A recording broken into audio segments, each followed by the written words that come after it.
Halo Sobat Rumah Sakit Tebet, kembali lagi ke podcast Dokter Kita, podcast Rumah Sakit Tebet. Perkenalkan, saya Dr. Masyita. Hari ini, podcast Dokter Kita akan membawakan topik yang sangat menarik mengenai deteksi dini gangguan tumbuh kembang pada anak. Saya bersama Dr. Pulung Silalahi, spesialis anak. Halo Dr. Pulung. Halo Dr. Sita. Apa kabar dokter? Baik Dr. Sita. Oke dokter. Dokter, hari ini kita mau membicarakan topik yang sangat menarik nih bagi para orang tua, yaitu mengenai deteksi dini gangguan tumbuh kembang. Ya. Nah, sebelumnya apa sih dok yang dimaksud tumbuh kembang dan apa tuh bedanya bertumbuh dan berkembang pada anak dok? Ya, Dr. Sita, jadi pertumbuhan itu adalah bertambah tinggi dan volume pada masa tubuh seseorang makhluk hidup. Jadi ada bertambah tinggi, bertambah besar, dan ada masanya. Jadi ada otot-otot yang bertumbuh, itu namanya pertumbuhan. Sedangkan perkembangan adalah bertambahnya fungsi struktur organ tubuh dalam hal kemampuan motor kasar, motor halus, bahasa, dan fungsi sosial. Jadi itulah namanya perkembangan. Jadi ada dua definisi di situ, pertumbuhan dan berkembang. Nah, itu harus berjalan seiring Dr. Sita. Jadi bagaimana dia bertumbuh tadi, bertambah massa, tambah besar, dan kemudian berkembang fungsi struktur, fungsi yang tadi misalnya punya organ tubuh, fungsinya apa sih, berbicara, mulut misalnya berbicara, nah itu bagian dari perkembangan. Nah, sebenarnya tumbuh kembang yang baik pada anak tuh yang seperti apa sih dok? Ya, jadi pertumbuhan kita lewatkan dulu bagian dari kebidanannya, obstetrik kebidanan. Nah, begitu bayi lahir sebetulnya misalnya bayi baru lahir itu berat badannya rata-rata misalnya yang cukup bulan ya. Misalnya antara 2,5 sampai 4 kilo lah. Nah, kalau dia lahir di bawah 2,5 kilo, kita udah bilangin, oh ini kok gangguan pertumbuhan ya. Nah, bisa kita sebutkan misalnya pertumbuhan janin terhambat. Nah, dengan bayi lahir kecil itu udah gangguan pertumbuhan di dalam kandungan. Nah, setelah lahir pun demikian. Misalnya anak lahir 3 bulan, harusnya rata-rata bayi itu kan naik antara 1 sampai 1,5 kilo per bulan. Dengan atau arti kenaikan berat badan itu bisa kita hitung misalnya 30 sampai 50 gram per hari. Nah, kalau ini tidak sesuai dengan pertumbuhannya, itu kita sudah anggap ini ada gangguan pertumbuhan ya. Jadi kita mesti cari nih. Jadi para orang tua misalnya, kok bayi saya nggak naik berat badannya ya, ada apa ini? Nah, itu harus dideteksi atau segera dicari penyebabnya. Itulah namanya gangguan pertumbuhan gitu loh. Jadi pertumbuhan itu bagaimana dia harus bertumbuh ya, begitu maksudnya pertumbuhan. Dr. Sita. Nah, kalau untuk perkembangan sendiri, perkembangan yang baik itu yang seperti apa tuh? Ya, jadi kalau perkembangan itu sebetulnya ada 4 yang harus kita lihat. Adalah perkembangan motor halus, ya. Nanti saya jelaskan motor halus, kemudian motor kasar, kemudian bahasa dan personal sosial, ya. Jadi motor halus itu dokter itu nanti bisa melihat ini anak tangannya sudah sudah bisa menggenggam belum? Atau tangannya masih, misalnya ada anak 4 bulan 5 bulan masih menggenggam terus, itu gangguan perkembangan ya. Jadi yang harusnya kita bahas mulai dari motor kasar. Misalnya kalau motor kasar itu dia mulai tengkurap, kemudian merangkak, duduk, berdiri, jalan, itu bagian dari motor kasar. Nah, motor halus itu ada hal-hal yang mesti kita lihat.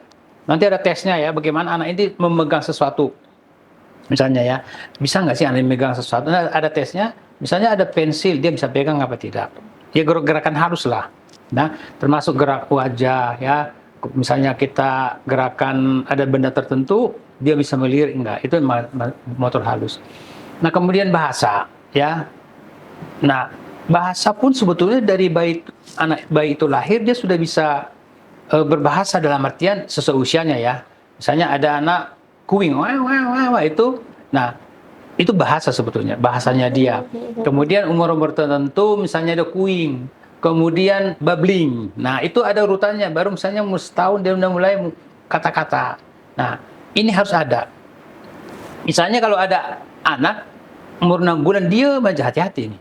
Dia gangguan bahasa. Karena kalau dia tidak bisa berbicara, apakah ada gangguan lain, misalnya gangguan pendengaran. Jadi banyak ibu-ibu atau orang tua Kadang-kadang dia pikir anak saya anteng-anteng aja nih, nggak bisa ngomong, dipikir anaknya baik, padahal tidak bisa ngomong karena tidak bisa mendengar. Jadi Oh. gangguan gangguan berbicara atau bahasa ternyata dia tidak bisa mengeluarkan kata-kata karena tidak dengar. Nah, itu juga gangguan, namanya gangguan bahasa ya.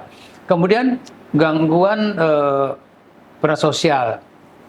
Anak umur 3-4 bulan kalau kita senyum dia senyum. Ya, kalau kita misalnya muka kita agak ini, dia juga ada respon. Nah, kalau ini tidak, hati-hati. Oh gitu ya, Ya. Dok. Oke, berarti nih Dok, terutama untuk orang tua Ya. baru ya Dok, yang baru punya anak, kapan orang tua itu harus mulai curiga kalau anaknya nih harus dilakukan deteksi dini Nah. gangguan pertumbuhan dan perkembangan? Nah itu, jadi memang orang tua harus mengerti, sebetulnya sih orang tua harus banyak baca ya. Baca bagaimana sih sebetulnya perkembangan anak itu yang normal. Nah sekarang kadang kan orang tua seperti tadi, beberapa pasien saya, dia merasa anaknya ini belum terlambat. Ntar juga bisa ngomong, ntar juga bisa bicara ya. Karena dia tidak tahu bagaimana urutan sebetulnya perkembangan anak yang benar. Itu sebetulnya. Jadi ya mesti tahu urutannya, si orang tua itu mesti tahu. Nanti ini biasanya pasien datang ke saya, orang tua yang care ya, atau yang peduli, dia biasanya membandingkan anak yang sebayanya dia.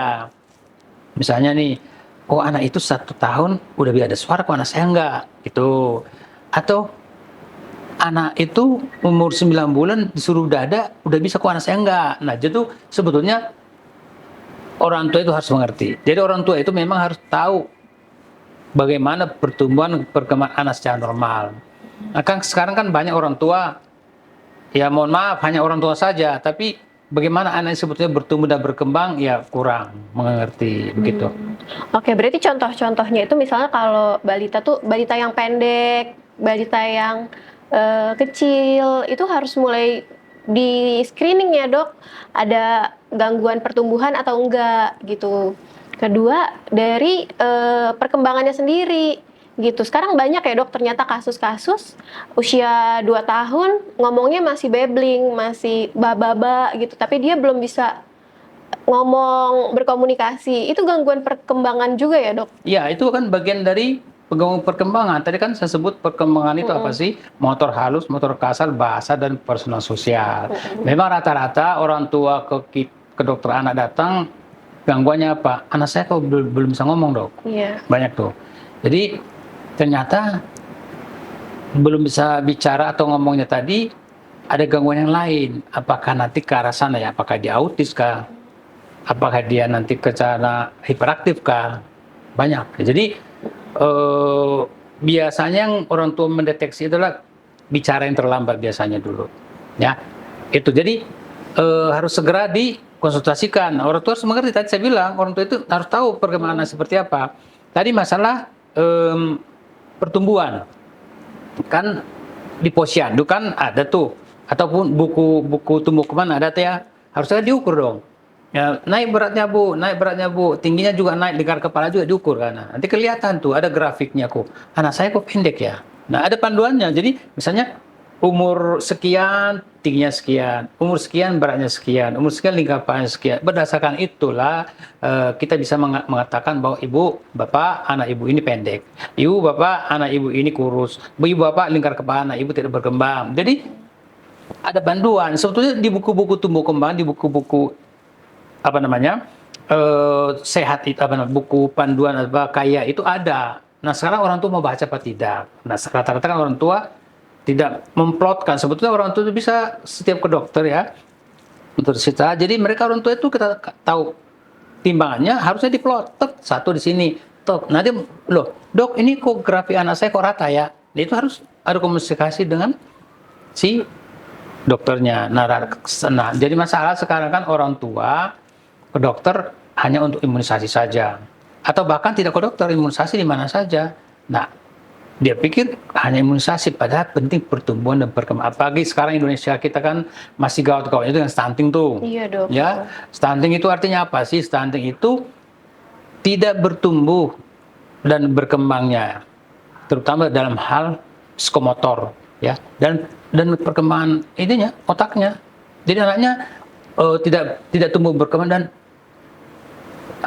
kemampuan eksekutif fungsinya tidak baik. Nah, itu kan nanti generasi penerus kita kan. Itu pentingnya harus perlu deteksi dini pertumbuhan dan perkembangan. Oke dok, misalnya untuk para orang tua baru yang udah mendeteksi nih, kok anaknya ada gangguan pertumbuhan dan perkembangan, pasti tentu akan berobat ke dokter spesialis anak ya dok. Nah, apa aja tuh dok yang dilakukan untuk deteksi dininya? Ya, jadi ada namanya screening ya. Kita harus screening dulu dong. Screening dalam artian biar kita kesimpulkan ini level apa sih gangguan pertumbuhan dan perkembangan. Nah, nanti ada screeningnya tentu. Kalau untuk pertumbuhan kan paling berat badan, tinggi badan, lingkar kepala kita perlukan. Oh ini anak ini termasuk pendek atau gizi buruk misalnya. Kemudian perkembangannya bagaimana? Oh anak ibu ini gangguan bahasa. Anak ibu gangguan motor, misalnya belum bisa duduk, misalnya itu gangguan perkembangan. Ya, anak umur setahun harusnya udah duduk. Ya, kemudian bahasa misalnya, kita tanya umur 2 tahun udah berapa suku kata bu? Belum ada dok. Manggil mama papa udah bisa belum juga. Kalau kita panggil, nah ini perlu perhatian pada orang tua. Sebetulnya anak 7 bulan ataupun 6 bulan, kalau kita panggil namanya, dia harus melirik. Ya, misalnya siapa namanya dia harus paling tidak dia dengar bahwa namanya dipanggil. Gitu. Jadi kalau ada anak 8 bulan, 9 bulan kita panggil namanya dia tidak melirik, hati-hati. Itu hati-hati betul. Itu udah harus segera dideteksi. Nah, setelah kita melakukan deteksi, kita tentukan, baru kita tentukan nih apa dulu yang berbaik ini. Apakah misalnya namanya sensor integrasi ya, apakah langsung ke terapi bicara, apakah nanti ke terapi okupasi dulu, tergantung mana yang kita temukan. Bisa juga nanti bareng-bareng semuanya di terapi, tapi biasanya sih enggak ya. Biasanya terapi misalnya dulu personalnya dulu, baru okupasi, baru bahasa. Kadang-kadang misalnya anak ditemukan anak ADHD misalnya, nggak mungkin kita bisa ngajarin di bahasa kalau dia nggak bisa diam kan. Ya kan larus sini ya. Jadi diam dulu baru kita bisa bicara. Jadi tergantung hal apa kelainan apa yang ditemukan pada saat screening tadi, baru tahapan-tahapan terapinya gitu. Oke, berarti semakin cepat terdeteksi, semakin cepat dilakukan screening, semakin bagus ya dok? Oh iya pasti, makanya kan apapun itu kalau masih dini masih mudah karena otak anak ya. Makanya ada kan istilahnya 1000 hari kehidupan ya. 1000 hari kehidupan berarti dari 0 sampai hampir 2 tahun. Nah, di situ sudah terbentuk, sudah selesai perkembangan otak 80%. Artinya hal-hal apa yang terjadi di situ kalau misalnya ada gangguan lah, apapun di situ udah 80%. Nah, setelah itu 20% nanti baru ke kesananya. Jadi kalau misalnya terlambat nih ya, misalnya bicara udah ketahuan nih terganggu dari umur 6 bulan atau 7 bulan, kita tidak deteksi, tidak langsung perbaiki, misalnya baru ketahuan setelah 3 tahun 4 tahun, udah lebih sulit kita mengstimulasinya dibanding pada saat awal. Nah, karena kan masih terbuka, masih mulai perkembangan. Nanti pada 2 tahun tuh selesai, wah meskipun bisa tapi udah berat. Makanya dibilang stunting itu not treated, dia tidak bisa diobati. Kalau sekali dideteksi stunting, tidak bisa. Oke dok, berarti sayang banget ya dok kalau misalnya sampai terjadi keterlambatan penanganan ya dok. Kasihan semuanya. Ya kan negara kita sekarang heboh. Presiden kita tolong angka stunting Indonesia diturunkan kan gitu ya. Bagaimana kan? Nah itu tadi bagaimana orang tua mengetahui anak saya ini stunting nggak sih? Nah itu jadi memang perlu untuk orang tua betul-betul mengerti anak bagaimana proses pertumbuhan dan perkembangan yang baik dan benar, karena mereka ini kan generasi penerus kita, dokter kita nanti. Kalau pada stunting semua gimana coba, ya kan Pak? Begini, saya melihat pasien-pasien saya bukan karena stunting kan didefinisikan karena gangguan gizi kronis ya, yang mengakibatkan gangguan pertumbuhan dan perkembangan kan ya. Dia pendek dan bodoh, setelah kasarnya lah begitu. Nah, cuma ternyata ada beberapa kasus juga nggak miskin-miskin juga orang tuanya, tapi anaknya bisa stunting. Berarti ada hal yang lain kan ya, misalnya apakah ada penyakit kronis dia tidak terdeteksi, apakah ada gangguan, misalnya gangguan endokrin, hormonal, macam-macam. Jadi saran saya, jadi itu tadi segera datang ke dokter, biar deteksi dulu sampai biar ketemu kenapa anak ini ada gangguan pertumbuhan dan perkembangan. Oke dok. Nah setelah ketahuan nih dok, udah terdeteksi, terus kan nanti diarahkan ya dok, gangguannya itu ke gangguan apa gitu ya dok? Ya. Nah tata laksana selanjutnya tuh biasanya apa tuh dok? Itu tadi saya bilang tergantung ya. Kalau misalnya ditemukan gangguan, contoh lah misalnya anak ADHD ya, ADHD kan itu hiperaktif ya, jadi terapi lah. Itu jangka panjang biasanya karena nggak bisa cepat, karena kan kejadiannya kronis ini. Tentu terapinya pun nggak bisa. Kadang-kadang orang tua frustrasi. Saya udah terapi dok, nggak baik. Ya nggak begitu, lama, ya kan prosesnya lama. Sama juga dok, anak saya udah minum ini kok nggak naik berat badannya, ya prosesnya kan lama, mesti cari dulu penyebabnya gitu loh. Memang perlu kesabaran antara dokternya dan orang tua, ya kan gitu. Oke dok. Selain untuk anak-anak yang di bawah 5 tahun, di bawah 2 tahun, mungkin gangguan pertumbuhan dan perkembangan ini bisa juga terdeteksi pada anak-anak usia sekolah ya dok. Misalnya gangguan belajar, itu termasuk gangguan perkembangan dok? Bisa juga dikatakan, karena itu mungkin kan dilihat juga ya, karena udah sekolah begitu banyak faktor-faktor yang mempengaruhi. Dia udah berhubungan dengan faktor lingkungan juga kan ya. Faktor lingkungan di sekolah, di rumah juga ada banyak faktor. Jadi apakah gangguan perkembangan bahasa, tidak bisa kita katakan itu gangguan perkembangan ya, karena tadi saya katakan perkembangan itu adalah bahasa, motor, dan personal sosial. Ini mungkin gangguan personal aja kepribadian. Jadi itu bisa arti gangguan, bukan kita lihat gangguan perkembangan ya, itu mungkin udah gangguan dalam artian dalam bertumbuh perkembangan lagi, itu udah gangguan lain dalam artian yang dipengaruhi oleh lingkungan, sehingga kita kadang-kadang sebut itu kesulitan belajar, kan banyak faktornya. Kita tidak sebut itu gangguan perkembangan ya, karena itu udah selesai proses perkembangannya kan ya. Oh gitu ya dok. Iya. Oke dok. Berarti paling lebih bagus yang tadi ya dok. 2 tahun ke yang bawah. 2 tahun ke bawah ya dok. Ya. Oke dok. Kalau dokter sendiri dok, gangguan tumbuh kembang apa sih yang paling sering dokter temui di praktik dok? Di praktek itu tadi itu bahasa. Bahasa ya dok.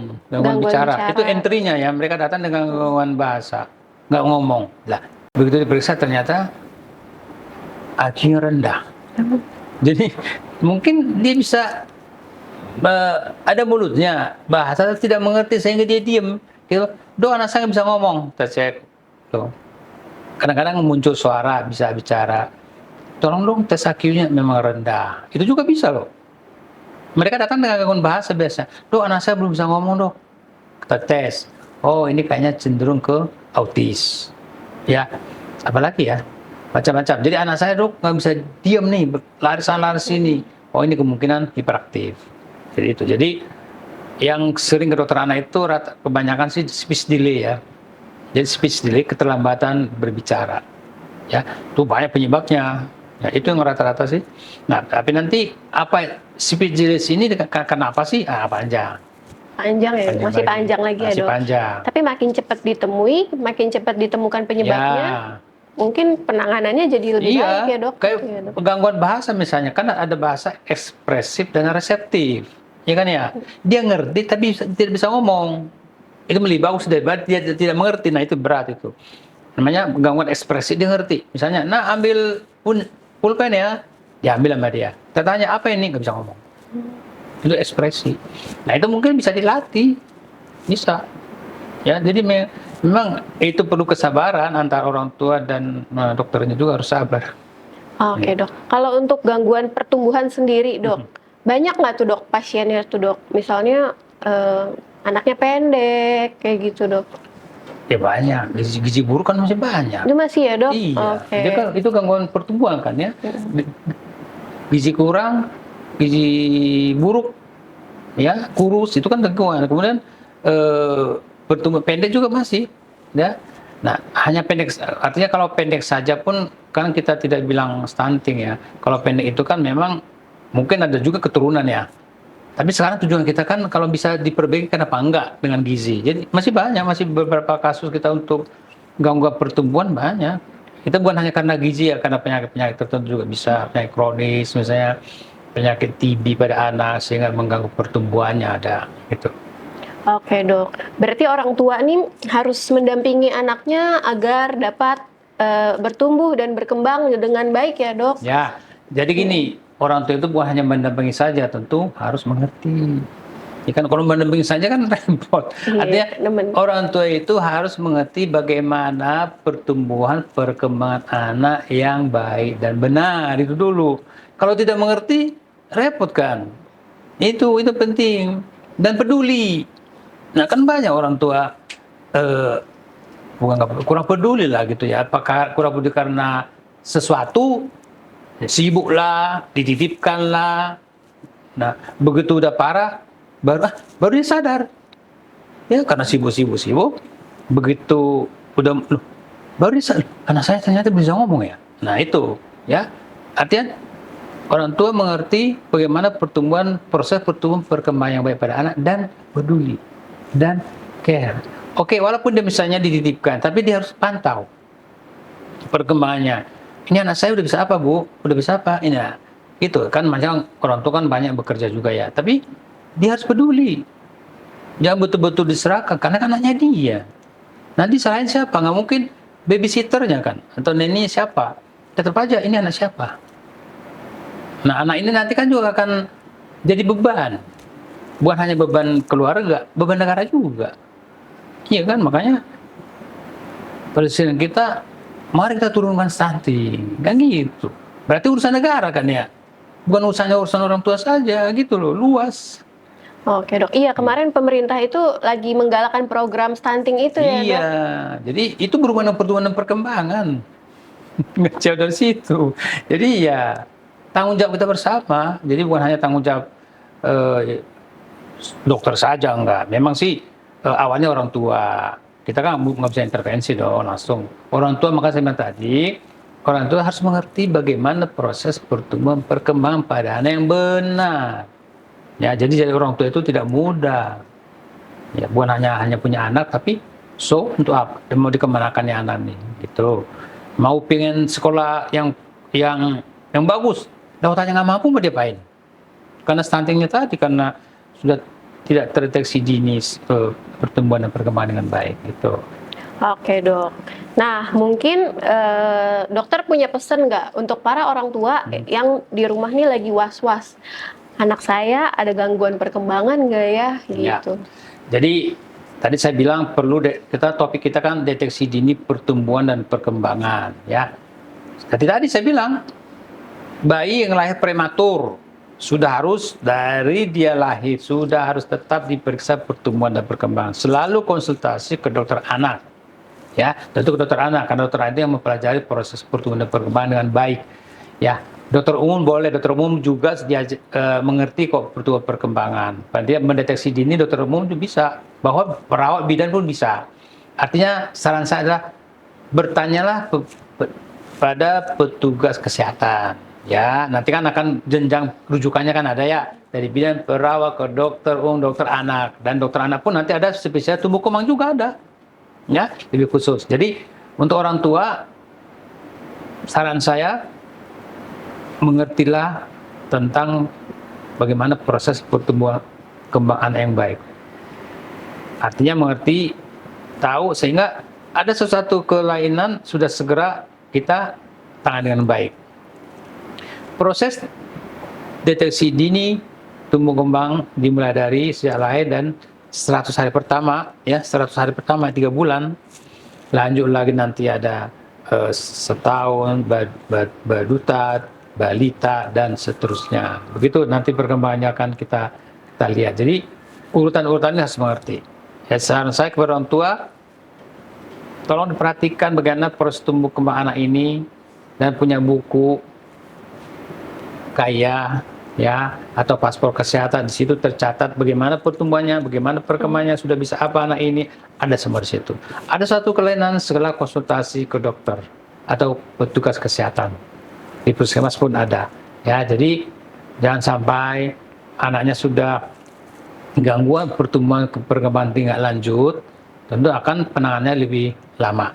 Begitu terus kita. Oke, tentunya di Rumah Sakit Tebet ini untuk pemantauan tumbuh kembang anak dan deteksi dini gangguan pertumbuhan dan perkembangan itu bisa ya, Dok? Ya, untuk screening bisa. Bisa ya? Screening kita bisa di sini. Nanti untuk tata laksananya mungkin nanti kita arahkan ke mana prosesnya di mana, Pak, gangguan tumbuh kembangnya, apakah nanti bahasa, okupasi, bisa. Jadi yang pertama tentunya screening dulu. Screening dulu bisa di sini. Oke. Oke, Sobat Rumah Sakit Tebet. Kayaknya topik gangguan tumbuh kembang ini udah sangat jelas dan sangat banyak yang kita bahas ya, Dok. Oke, sebelum kita mengakhiri sesi podcast kali ini, mungkin boleh pesan terakhir nih, Dok, buat para Sobat Rumah Sakit Tebet untuk gangguan tumbuh kembang anak. Pada orang tua, ya tentunya orang tua itu bukan hanya ibu ya. Ya, siapa yang ikut mendampingi anak, saran saya, tolong kita perhatikan proses tumbuh kembang anak dengan baik, sehingga apabila ditemukan hal-hal yang menyimpang dari pertumbuhan perkembangan yang baik pada anak ini, segera kita tata laksana sesuai dengan kelainan yang ditemukan.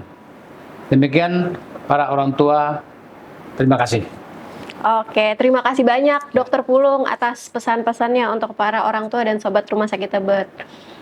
Oke, terima kasih banyak ya, Dok, atas waktunya ya, Dok. Oke, Sobat Rumah Sakit Tebet, sampai jumpa di episode berikutnya podcast Dokter Kita, podcast Rumah Sakit Tebet. Saya Dr. Masyita, pamit undur diri.